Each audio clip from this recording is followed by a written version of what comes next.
tas ito yung tayo ada dito jay likod ko jay pagnaan nga mapan dito yung may isang island, and this is the connection that helps nga nga makabalas yung EJ Banger.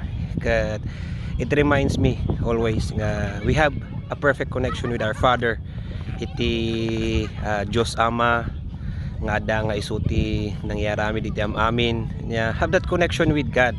Han nga slightly may saka mag-isa mong lumalaban sa anumang sitwasyon mo sa buhay, have that connection nya by prayer, by reading, by going to a church nya, by going to a fellowship. Kakaro tita kita nga mentors mo, spiritual mentors, spiritual friends, spiritual family nga adap no ada nga mabuska iti enyaman nga sitwasyon mo kabsat. So be connected with God, humble yourself, just say, Lord, I need you, I need that connection with you, and fill me, Lord, so that I will not be isolated in this life. Kat pudno kabsat na ayat ni Apo Dios ti asin numan nga agbiro ken kuana.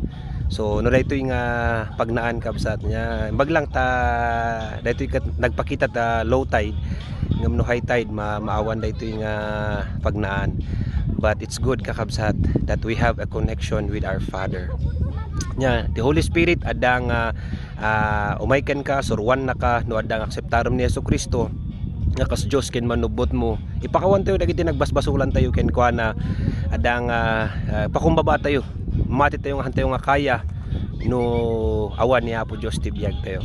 So God bless you kabsat, till next time manen, and datayo dito part iti Bulinaw, Pangasinan kakabsat.